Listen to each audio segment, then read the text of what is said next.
Bonjour à toutes et tous, bienvenue dans les coulisses du Grand Lyon. Mon invité du jour, Thomas Dossus, bonjour. Bonjour. Vous êtes sénateur écologiste du Rhône. Alors débute cette semaine au Sénat le débat sur la réforme des retraites. Le Sénat, ce n'est pas une ZAD, comme le dit Gabriel Attal, ce sera plus apaisé? Oui, bien sûr, ce sera plus apaisé qu'à l'Assemblée, évidemment. On va rentrer dans le vif du sujet, dans le fond du sujet. On aura 10 jours de débat au Sénat, puisqu'on va avoir les débats jusqu'au dimanche 12 mars minuit. C'est un temps assez contraint. On va avoir beaucoup d'amendements à étudier, mais oui, on va rentrer dans le fond du sujet avec les ministres. Ouais. Donc vous donnez raison à Gabriel Attal qui dit que le Sénat n'est pas une ZAD. Bah, je suis pas sûr qu'il faille parler de ZAD pour l'Assemblée non plus, mais après que le Parlement soit une zone à défendre et à chérir, moi je suis plutôt d'accord avec cette affirmation-là. Après, on va avoir des débats âpres avec les ministres qui ont menti plusieurs fois dans la présentation de leurs réformes, et donc on va pouvoir les mettre face à leurs contradictions. Ouais. Ce qu'on retient aussi, c'est qu'il y a quand même eu des divisions au sein de la NUPES, notamment sur la stratégie à l'Assemblée nationale. Est-ce que ça ne va pas laisser des traces avec les Insoumis, qui eux ne sont pas présents au Sénat? Les Insoumis ne sont pas présents au Sénat. Nous, ce qu'on veut chérir, c'est l'unité de la gauche. Au Sénat, on est avec les communistes et les socialistes, on est unis dans la stratégie, dans la façon d'aborder le débat. Et puis, ce qu'on veut chérir, c'est l'unité syndicale. On a encore vu un meeting hier à la Ricamarie, dans la Loire, de tous les syndicats qui ont montré leur détermination et leur unité. Nous, on doit préserver tout ça. Donc, au Sénat, on sera dans cette dynamique-là. Pour vous, donc, les Insoumis n'ont pas joué le jeu de l'unité? Il y a eu une divergence stratégique claire avec les Insoumis qui n'ont pas voulu aller débattre sur l'article 7, l'article primordial, le moteur de cette réforme, puisque c'est celui qui prolonge l'âge de départ à la retraite à 64 ans. Donc nous, on veut aller débattre cet article-là. On veut aussi que les sénateurs assument leur vote, donc on veut aussi le voter pour que chacun puisse voir qui est pour, qui est contre ce report de l'âge. Donc oui, on avait une divergence là-dessus avec les Insoumis. Les Insoumis ne sont pas au Sénat, donc on aura une autre stratégie d'unité au Sénat.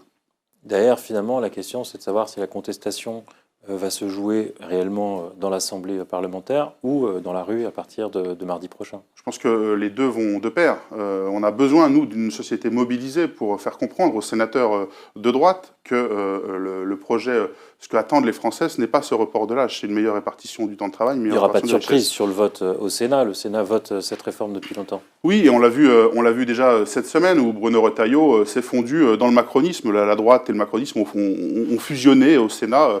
Ils le font depuis des années au moment de l'étude du budget de la sécurité sociale. Ils prolongent chaque année, depuis 4 ans, cet âge de la retraite. À chaque fois, le gouvernement leur dit c'est prématuré, pas maintenant, pas maintenant.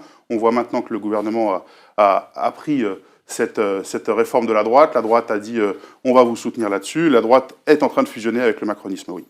Donc les Insoumis ont raison, tout se jouera dans la rue à partir du 7 mars? Tout ne se jouera pas dans la rue. Non, les débats, c'est important. Les débats, ça a permis, notamment à l'Assemblée, de lever des contradictions du gouvernement. Donc le débat, c'est important aussi pour mettre le gouvernement face à ses contradictions, face à ses mensonges.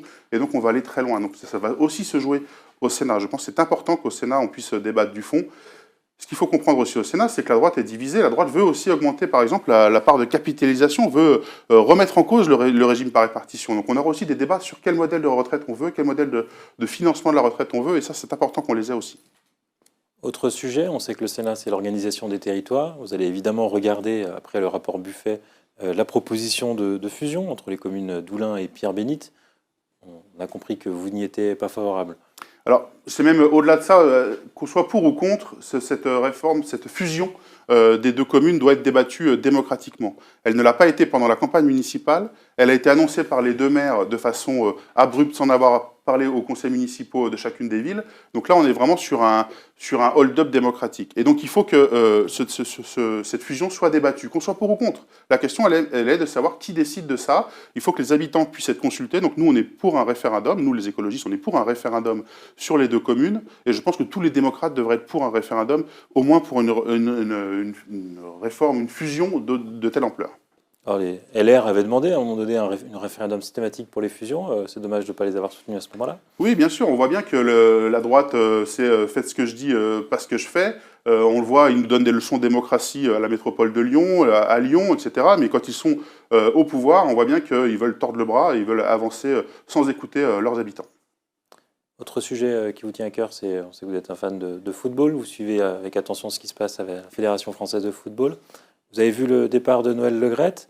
Et qu'est-ce que vous espérez dans sa succession? Que ce soit les amateurs au pouvoir? Non, moi, ce que je voudrais d'abord, c'est qu'on retienne les leçons de l'audit qui a montré que le management de Le Graët était plus à la hauteur de ce qu'on attend d'un dirigeant d'une instance fédérale. Aujourd'hui, on voit que malgré les alertes, malgré les personnes qui se sont plaintes de ce management brutal ou du harcèlement de Noël Le Graët, on lui a retrouvé une place à la FIFA. Je trouve ça, c'est scandaleux. Moi, ce que je demande, et ce qui va arriver du fait d'une loi qu'on a votée l'année dernière, c'est le renouvellement des instances, qu'on ouvre les fenêtres, les portes, les instances fédérales sportives, que ce soit la Fédération française de foot, mais le tennis, le handball, partout, on voit bien ou le rugby, on a vu qu'il y avait des difficultés de management et d'entre-soi. Et donc on doit sortir de cet entre-soi, on doit ouvrir les fenêtres, on doit aérer, renouveler toutes ces instances et faire venir des nouvelles personnes avec une nouvelle énergie. Vous avez dit harcèlement de Noël Le Graët, qui n'est pas encore établi judiciairement. Il a même annoncé qu'il l'attaquerait en diffamation, la ministre de la Justice, pour l'avoir accusé de harcèlement. Vous êtes solidaire de la ministre Moi, de la je suis Justice. solidaire avec la ministre qui veut faire bouger les choses, évidemment. Évidemment qu'il faut faire bouger les choses. Et on a à chaque fois des menaces, c'est effectivement de la pression qu'ils veulent mettre sur la ministre pour qu'elle se taise. Moi, je pense qu'il y a un audit qui a été fait. L'audit, il est implacable. Il décrit vraiment des méthodes et des messages en dehors des heures de travail, des messages de harcèlement, etc. On a des témoignages d'agents de sportifs. Donc, il faut qu'on entende toutes ces alertes. Il faut que les fédérations sachent s'ouvrir et se renouveler. Donc les écologistes sont au soutien du gouvernement dans cette histoire. De la ministre, oui. On a aussi entendu la réaction de Jean-Michel Aulas au soutien de Noël Le Graët. Comment vous l'avez compris, vous ? Moi, je l'ai compris comme le soutien d'un ami à un autre ami. C'est normal. Jean-Michel Aulas, il fait partie des personnes qui sont dans le football et qui ont œuvré, notamment pour le football féminin, qui ont vraiment travaillé sur le monter au plus haut niveau. Donc, c'est une personne importante. Et effectivement, je pense qu'ils n'avaient pas anticipé à la Fédération française du football le départ de Le Graët et que, du coup, ils doivent maintenant gérer cette situation et que c'est compliqué. Vous avez demandé beaucoup de renouvellement. Ce renouvellement s'applique aussi à Jean-Michel Aulas ? C'est à la fédération de voir qui veut le renouveler. Jean-Michel Aulas, je crois qu'il a déclaré des intentions pour la fédération de football féminin, plutôt pour la section féminine de la fédération de football. Moi, je pense que ça serait intéressant, puisqu'il a quand même, sur le football féminin, mené quand même des actions importantes. Il a mené l'équipe de l'OL féminine assez haut, et donc je pense qu'il a une vision des choses à apporter aussi sur cette question-là. On le lit dans Lyon Max, moi aussi, mais de plus en plus de supporters estiment que Jean-Michel Aulas a fait son temps, doit passer la main. Vous ne faites pas partie de ces supporters-là? Écoutez, c'est en train de se renouveler aussi à l'Olympique Lyonnais. On voit bien qu'avec le nouveau propriétaire, il va y avoir des changements, mais je pense qu'il ne faut pas non plus jeter toute l'action de Jean-Michel Aulas pour le club avec l'eau du bain. Il faut aussi reconnaître ce qu'il a amené, ce qu'il a apporté. Et voilà, il faut maintenant que le renouvellement se fasse naturellement avec les nouveaux actionnaires. Ouais. Et son soutien affiché à Noël Le Graët ne vous a pas dérangé?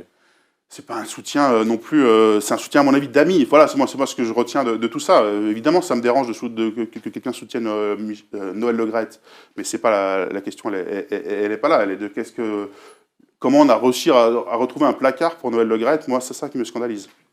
Ce qu'on a compris de la FFF, c'est qu'elle était finalement le pouvoir a été pris par les clubs professionnels, dont Jean-Michel Aulas fait partie des représentants, plutôt au détriment du football amateur. Est-ce que c'est ça qui doit changer? Je pense qu'il pourrait y avoir un rééquilibrage, oui. Il faut que le dynamisme du football professionnel profite au football amateur. Et évidemment qu'il faut. C'est pour ça que j'appelle un renouvellement. Évidemment, oui. Et ce renouvellement, il peut passer par des personnalités extérieures. On parle par exemple d'un Michel Platini. Michel Platini, je ne suis pas sûr que ce soit le symbole du renouvellement. On a vu avec l'attribution de la Coupe du Monde au Qatar que ce n'était pas forcément la personne qui a les meilleures pratiques en termes d'éthique. Donc moi, je ne pense pas que Michel Platini soit la bonne personne pour ça, non. Vers qui serait la bonne personne?